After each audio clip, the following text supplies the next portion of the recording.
तो दोस्तों, क्योंकि सांस भी कभी बहू थी के आज के एपिसोड की शुरुआत तुलसी और अंगद की बातचीत से होती है।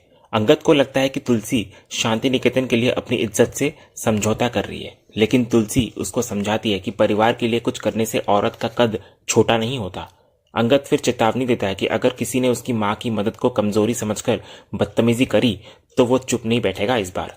तो इस पर तुलसी पूरे आत्मविश्वास के साथ कहती है कि वो अपनी माँ को इतनी भी कमजोर ना समझे कि कोई भी उसे आसानी से नीचा दिखा दे। वो भरोसा दिलाती है कि वो अपनी गरिमा के साथ शादी अटेंड करेगी और जल्द ही लौट आएगी। दूसरी तरफ शांति निकेतन में मिहिर ये जानकर हैरान रह जाता है कि तुलसी उसके साथ सूरत जाने को तैयार है, लेकिन ऋतिक मिहिर की गलतफहमी दूर करते हुए साफ कहता है कि माँ ये सब आपके लिए नहीं बल्कि शांति निकेतन को बचाने के लिए कर रही है। वो चाहता है कि बापजी को यह संदेश जाए कि वीरानी परिवार उनके बिजनेस की तरफ बिखरा हुआ नहीं बल्कि एकजुट और मजबूत है। इधर नॉयना इसे बकवास और नाटक कहती है क्योंकि उसे डर है कि सच कभी ना कभी सामने आ ही जाएगा। तो इस पर गायत्री उसे करारा जवाब देती है। वो याद दिलाती है कि कानून की नजरों में आज भी तुलसी ही मिहिर की पत्नी है, इसलिए अगर वे पति पत्नी बनकर साथ जाते हैं तो इसमें कोई झूठ नहीं है।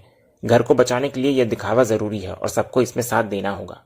दूसरी तरफ तुलसी की टीम इस खबर से परेशान हो जाती है कि काकी ऐसे नाजुक वक्त में सूरत जा रही है, जबकि उन्हें 10 दिनों में 10 साड़ियां तैयार करनी है। तो तुलसी उनको आत्मनिर्भर बनने की सीख देती है। जब लड़कियां घबराने लगती हैं तो अंगद और वृंदा आगे आते हैं। वे भरोसा दिलाते हैं कि माँ की गैर मौजूदगी में वे दोनों भाई भाभी मिलकर उनकी मदद करेंगे और एग्जीबिशन संभाल लेंगे। दूसरे सीन में नॉयना एक नई मुसीबत खड़ी कर देती है। वो सबके सामने ऐलान करती है कि अगर तुलसी जा रही है तो वो भी सूरत जाएगी। तो मिहिर उसको समझाने की कोशिश करता है कि बापजी बहुत पुराने ख्यालात के हैं और तुलसी उसकी पत्नी के तौर पर जा रही है, जबकि नॉयना का वहां जाना सही नहीं है। लेकिन नॉयना जिद पर अड़ जाती है कि वो मिहिर का भविष्य है, इसलिए वो रिश्तेदार बनकर ही सही पर जरूर जाएगी। इधर मिहिर को उसकी जिद के आगे झुकना ही पड़ता है। इसके बाद परिवार में एक और ड्रामा शुरू होता है। मिताली जो अपनी बेटी टिम्सी को संभालने के लिए नैनी को साथ ले जाने की बात करती है, तो इस पर गायत्री की फटकार उसको सुननी पड़ती है। ऋतिक भी उसको ताना मारता है कि ट्रेडिशनल परिवारों में बच्चे मां पालती हैं, नैनी नहीं। तो अपनी बच्ची को खुद संभालने की जिम्मेदारी से बचने के लिए मिताली जाने से ही मना कर देती है, लेकिन नॉयना उसे ऐशो आराम की जिंदगी का वास्ता देकर जबरदस्ती चलने को मना लेती है।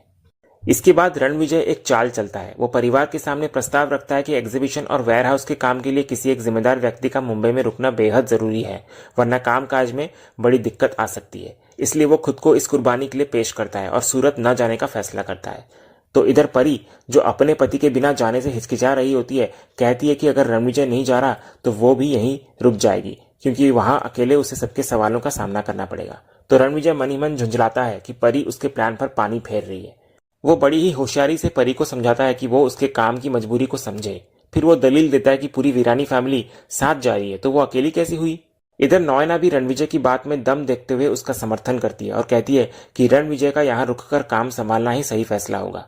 इस तरह रणविजय को अपनी मन मर्जी करने की खुली छूट मिल जाती है। इसके बाद मिहिर नॉयना को रोकने की आखिरी कोशिश करता है। वो तर्क देता है कि क्योंकि नॉयना अभी तक टेक्निकली परिवार का हिस्सा नहीं है, इसलिए उसका रुकना ज्यादा सही रहेगा। लेकिन नॉयना अड़ जाती है और साफ कहती हुई नजर आती है कि वो जल्द ही मिहिर की पत्नी बनने वाली है, इसलिए वो तो साथ जाएगी ही। इधर रणविजय का प्लान भी कामयाब होता है और वो मुंबई में रुककर एग्जीबिशन संभालने की जिम्मेदारी ले लेता है। अगली सुबह एक भावुक दृश्य में अंगद अपनी माँ तुलसी का सामान लेकर उसे छोड़ने आता है। उसे माँ की बहुत फिक्र होती है और वो कहता है कि अगर तुलसी को वहां जरा भी परेशानी हुई तो वो तुरंत उसे लेने आ जाएगा। बल्कि वो साथ चलकर पास के किसी होटल में रहने की पेशकश भी करता है। लेकिन तुलसी उसको याद दिलाती है कि वृंदा और लड़कियों को एग्जीबिशन में उसकी हेल्प की ज्यादा जरूरत है। इधर अंगद उसको भरोसा दिलाता है कि वो सब संभाल लेगा। तभी इतने में शांति निकेतन से शोभा, गायत्री और परी तुलसी को लेने पहुंचती हैं। शोभा गाड़ी से उतरकर अपनी माँ का हालचाल पूछती है। दूसरी तरफ परी गाड़ी के अंदर से ही तुलसी को देखकर खुश होती है और मिलने के लिए उतरने ही वाली होती है, लेकिन तभी उसे अपने पुराने गुनाह याद आ जाते हैं। कैसे उसने माँ को दुख दिया और उनकी मर्जी के खिलाफ रणविजय से शादी की। शर्मिंदगी और पछतावे के बोझ तले परी अपने कदम वापस खींच लेती है और गाड़ी में ही बैठकर रोने लग जाती है। इसके बाद शोभा और तुलसी के बीच एक दिल छू लेने वाली बातचीत होती है। शोभा अपनी माँ का आभार जताते हुए कहती है कि इतना अपमान और दुख सहने के बाद भी तुलसी ने जो त्याग किया है उसके लिए थैंक यू बहुत छोटा शब्द है। वो कहती है कि आपके जैसे कोई नहीं है माँ। तो तुलसी विनम्रता से कहती है कि उसके जैसी तुलसी हर घर में होती है, क्योंकि एक औरत ही है जो परिवार की डोर को थामे रखती है। इसके बाद तभी पीछे खड़ा अंगद मजाक करते हुए शोभा का ध्यान अपनी ओर खींचता है। तो भाई बहन गले मिलते हैं। शोभा उसके हालचाल के बारे में पूछती है तो अंगद अपने मजाकिया अंदाज में कहता है कि वो बिल्कुल कमाल है। इसके बाद सामान रखते वक्त जैसे ही तुलसी गाड़ी का दरवाजा खोलती है, उसकी नजर अंदर बैठी परी पर पड़ती है। दोनों के बीच एक खामोश लेकिन भारी पल गुजरता है, जहां कोई कुछ नहीं बोल पाता। फिर तुलसी के बैठते ही नन्ही गरिमा अपनी माँ से पूछती है कि ये कौन है, तो परी तुलसी की ओर देखते हुए बताती है कि यह उसकी नानी है। अपनी नातिन को देखकर तुलसी का चेहरा खिल उठता है। इधर परी अंगद की तरफ इशारा करके बताती है कि वो गरिमा के बड़े मामू हैं। गरिमा की हैरानी पर गायत्री कहती है कि वो सब कुछ रास्ते में समझाएगी। इसके बाद अंगद भी गरिमा के साथ प्यार से खेलता है, लेकिन परी से बस एक रूखा सा हाय बोलकर रह जाता है और परी शर्मिंदगी के कारण नजरें नहीं मिला पाती। इसके बाद सभी लोग भारी मन और खामोशी के साथ अपने सफर पर निकल पड़ते हैं। दूसरे सीन में सफर के दौरान दो अलग अलग गाड़ियों में दिलचस्प नजारे देखने को मिलते हैं। एक गाड़ी में पार्थ और देव के बीच काम को लेकर झगड़ा शुरू हो जाता है। पार्थ चाहता है कि देव एग्जीबिशन की खबर ले, लेकिन देव सूरत की लड़कियों से चैटिंग में बिजी होता है। उनकी बहस से इधर परेशान होकर पीछे बैठी मिताली उन्हें डांटती है, क्योंकि उसने बड़ी मुश्किल से अपनी बेटी टिम्सी को सुलाया होता है।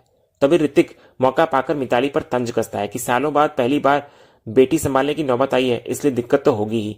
मिताली भी चुप नहीं रहती और पलटवार करती है कि फादर ऑफ द ईयर अपना बिजनेस भले ना संभाल पाए हो, लेकिन बेटी को संभाल लें। तो तानों से परेशान होकर ऋतिक गाड़ी रोकने को कहता है। दूसरी गाड़ी में एक बेहद प्यारा और भावुक माहौल होता है। नन्ही गरिमा अपनी नानी तुलसी से सवाल करती है कि वो पहले कहाँ रहती थी और नानू के साथ क्यों नहीं रहती, तो तुलसी बच्चों वाली भाषा में उसको समझाती है कि उसके पास दूसरी जगह भी बहुत सारी बेटियां हैं, जिनका ख्याल रखने के लिए उसे वहां रहना पड़ता है, जबकि यहाँ तो बहुत सारे लोग हैं, तो जरूरत नहीं है उसकी। तभी परी का दबा हुआ दर्द जुबान पर आ जाता है और वो धीमे स्वर से कहती है कि उन्हें नानी की जरूरत है। इधर गरिमा भी मासूमियत से कहती है कि उसे अपनी मम्मा की जरूरत होती है, तो तुलसी भी उसे प्यार से समझाती है कि हर बच्चे को माँ की जरूरत होती ही है, क्योंकि माँ से ज्यादा कोई प्यार नहीं करता। ये सुनकर परी की आंखों में आंसू आ जाते हैं। इसके बाद गायत्री तुलसी का आभार जताने लगती है, लेकिन तुलसी उसे शर्मिंदा न करने की बात कहती है। फिर सफर के दौरान परी और शोभा पुरानी यादों में खो जाते हैं और माँ के साथ बिताए हुए पलों को याद करके भावुक हो जाते हैं। इधर परी छुपकर आंसू बहाती है, लेकिन जब वो तुलसी को अपनी बेटी गरिमा को सुलाते हुए देखती है, तो उसको एहसास होता है कि माँ का प्यार कभी नहीं बदलता।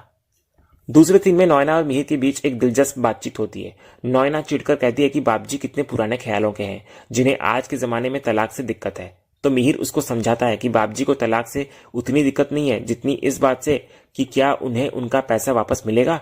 मिहिर कहता है कि अगर बापजी को लगा कि मिहिर अपनी गृहस्थी नहीं संभाल पाया, तो वे सोचेंगे कि वो बिजनेस क्या ही संभालेगा। इसलिए कर्ज चुकाने की मोहलत पाने के लिए उन्हें बापजी को दिखाना होगा कि वीरानी परिवार आज भी अपने उसूलों और रिश्तों पर कायम है, जिसकी नींव तुलसी है। इसके बाद नॉयना इस बात से बेहद खुश होती है कि तुलसी के वापस आने से अब तलाक का रास्ता साफ हो जाएगा। वो दिखावे की हमदर्दी जताते हुए कहती है कि तुलसी बिचारी है जो इतना अपमान सहकर भी मदद कर रही है। इस पर मिहिर तंज कसते हुए कहता है कि तुलसी बिचारी नहीं बल्कि बेवकूफ है। वो कहता है कि अगर उसकी या नॉयना जैसी समझदारी होती तो कोई भी अपने आत्मसम्मान को मारकर मदद नहीं करता। वो हैरान होता है कि तुलसी इतना बड़ा दिल क्यों रखती है। तो इधर मिहिर की बातों में छिपी तुलसी की अहमियत नॉयना को बर्दाश्त नहीं होती और वो चिढ़कर गाड़ी का म्यूजिक तेज कर देती है ताकि मिहिर की आवाज न सुन सके। दूसरे सीन में सफर के दौरान सभी गाड़ियां एक जगह रुकती है। मिताली जैसे ही गाड़ी से उतरती है, उसकी बेटी टिम्सी सवालों की झड़ी लगा देती है कि वे कहाँ रुके हैं और गाड़ी क्यों रुकी। तो मिताली चिढ़कर कहती है कि बेटी ने उठते ही सिर खाना शुरू कर दिया। तो ऋतिक स्थिति संभालते हुए टिम्सी को गोद में उठा लेता है। इतने में मिहिर, नॉयना और फिर तुलसी की गाड़ी भी वहां आ जाती है। फिर ऋतिक टिम्सी को लेकर तुलसी के पास जाता है। वहां गरिमा उसको बताती है कि ये उसकी नानी है, जिस पर टिम्सी भी तुलसी को नानी कहती है। तो ऋतिक उसको बताता है कि ये उसकी दादी है, नानी नहीं। तो तुलसी खुशी से टिम्सी को गोद में उठा लेती है, लेकिन टिम्सी का सवाल सबको चौंका देता है। वो तुलसी को पूछती है कि दादी दादू के साथ घर पर क्यों नहीं रहती। तभी दूर खड़ी सुचित्रा नॉयना से पूछती है कि वो ये सब कैसे बर्दाश्त करेगी, जिस पर नॉयना अपनी मजबूरी जाहिर करती है कि और कोई ऑप्शन ही नहीं है। इसके बाद सुचित्रा के उकसाने पर मिताली अपनी बेटी को बहलाने के लिए टैबलेट देती हुई नजर आती है। ये देखकर परी की बेटी गरिमा भी फोन की जिद करने लगती है। परी के मना करने पर तुलसी बीच बचाव करती है। वो प्यार से गरिमा को समझाती है कि फोन देखने से नानी की तरह चश्मा लग जाएगा। फिर वो टिम्सी से भी टैबलेट लेकर ऋतिक को थमा देती है और दोनों बच्चियों को एक नया खेल सिखाती है। तुलसी उन्हें आसपास के पेड़ों को गिनने के लिए काम में लगा देती है, जिससे दोनों बच्चियां खुशी खुशी 1 2 3 करते हुए खेलने लगती हैं।